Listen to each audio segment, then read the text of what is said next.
The Asics Superblast 2 has been one of the most anticipated running shoes of 2024, and it finally became available to purchase in July of this year, 2024.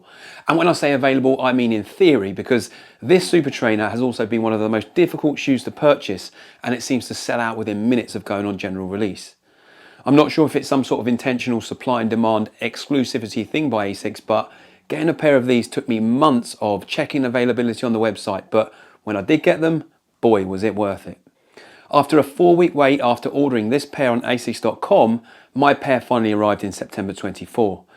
I wasn't an owner of the incredibly successful Superblast Original that won so many awards in 2023, but as somebody who runs every day about 30 to 40 miles per week, and with the intention to run a lot more half and full marathon distances in the future, I had heard a lot of great things about the Superblast 2 being pretty much amazing at all distances and all paces, while also being one of the most durable and long-lasting workhorse super trainers that you can buy. And at £200 or $200, these are by no means cheap, especially for a non-carbon plated shoe, but I decided to invest in them after being so satisfied with my other Asics shoes that I own in the Meta Speed Edge Paris and the Meta Fuji Trail shoe. Now I'm going to start the review by saying that I'm not being sponsored, nor was I gifted these shoes. And I'm only telling you that because my review is going to be so positive that it may seem somehow that I've been asked to say some of the things that I'm going to say about this incredible pair of running shoes. And I could actually save you the time by telling you to stop watching the video now and go immediately to buy them at whatever cost if you're serious about distance running. But it's likely they won't be available, so you may as well watch on and hear what I've got to say and why I've given such a glowing opinion and think that these are pretty much in a class of their own when it comes to what they can do for you. Before we get into that, if you aren't already, please consider subscribing to the channel. We recently went past 1,000 subscribers, which is amazing, and I appreciate each and every one of you that has done so. And if you do decide to subscribe today, please let me know in the comments and say that you subscribed so I can say hello and thank you for being part of the channel. I purchased the Superblast 2 in a UK size 10, which is a US size 11, and I paid £200, which I believe also cost $200. In my UK size 10, it weighs in at a very respectable 276 grams, which is actually quite astonishing given its size. And for comparison, the Nike Invincible 3, which has been my go-to for long runs and base runs in the past, weighs in at 340 grams in a UK size 10. It's designed for the neutral runner and for road surfaces, although it can easily take light off-road surfaces like gravel paths also. It has a heel stack at the back of 45mm with an 8mm drop going down to 37mm in the forefoot. It offers a balanced ride with a focus on balancing maximum cushioning with a responsive and propulsive feel. To me, the shoe feels extremely well balanced and stable. The shoe ergonomics seem spot on and fit me perfectly with absolutely no heel slip, rub or hot spots. I've only run about 35 kilometers in these so far because I've been unwell recently, but I can say that they took almost no time to break in, feeling great from the very first run. The feel in these is almost completely unique because it feels both soft and bouncy and firm at the same time. And much of that is down to the enhancements that Asics have made in the midsole, with the addition of the amazing top-of-the-range FF Turbo Plus foam that they use also in the Metaspeed racing shoes. Between the FF Turbo Plus and the outsole, you have a layer of FF Blast Eco also. The outsole offers masses of grip with the grooved rubber lugs. There is excellent coverage across the entire outsole, and even after 5 or 6 runs that I've done in these in various terrains, the outsole pretty much looks like it's untouched. So I can see why people rave about these shoes lasting many hundreds of miles. The upper is new in the Superblast 2 compared to the Superblast, and has engineered mesh which offers decent levels of airflow, keeping your feet feeling cool no matter how long your run is. The mesh is reasonably stretchy across the forefoot as well, which is great for comfort and also if your feet swell up during a long run.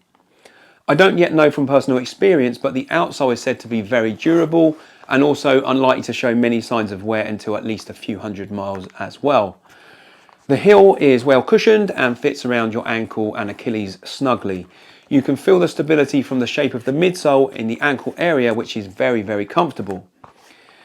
Getting the Superblast 2 on and off is very easy, and you've got a big finger hook that is plenty big enough to get your fingers in at the back and is also reflective as well, so is very good for safety in dark runs. The tongue is semi-gusseted and is pretty minimal, but does have additional padding to help with comfort if you prefer a very tight lockdown on your laces.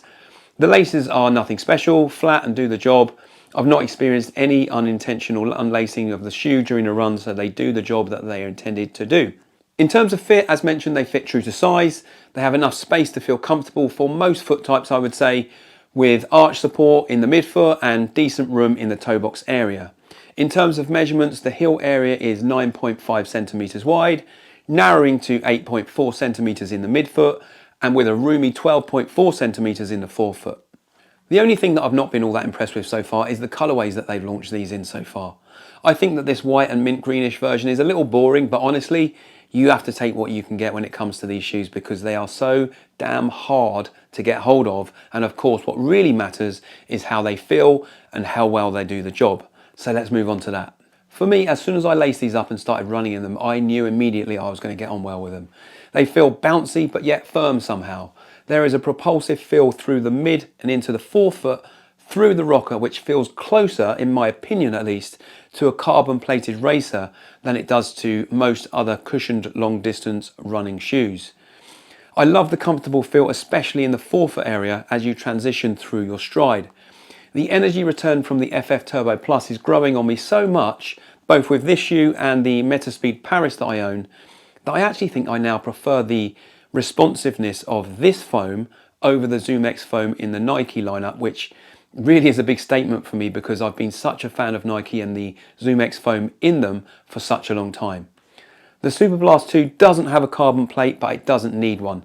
The midsole is engineered to absolute perfection. You can run long and slow in these, but they feel equally great when you pick up the pace also.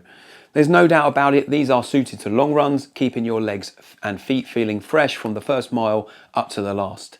I cannot imagine that there is a better training shoe from any brand that is better or better suited for half and full marathon training than this shoe right here.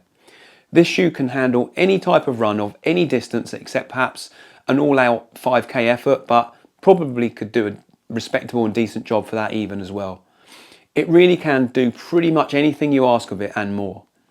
As mentioned, it's designed for the road, but it's so well put together and so durable that it can easily take light off-road tracks without any problem as well. So what don't I like? Well, honestly, nothing. For me, this shoe gives you everything, and you could replace all of your other running shoes apart from maybe your race day carbon plated racers, and even then you could easily still use these for those races if having a separate pair isn't an option.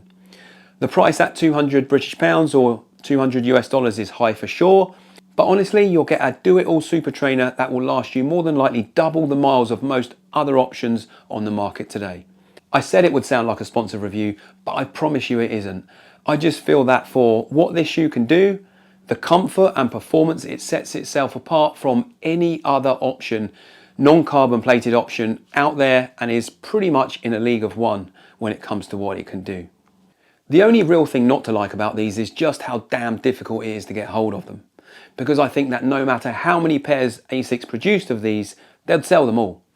If you are serious about running and enjoy long runs or training for a half or a full marathon, then all I can say is sign up to asics.com, and as soon as you see these come into stock, snap them up as fast as you can because you will not regret it. As part of a shoe rotation, it's hard to think of a better combination than the Metaspeed Edge Paris or Sky Paris for racing, the Superblast 2 for everything else, and if you are a trail runner, then adding the Meta Fuji Trail to give you pretty much an unbeatable trio. I will be reviewing the Meta Fuji Trail in the near future, so if you want to hear about my experience in these, then remember to subscribe to the channel. Do you own a pair of Superblast 2?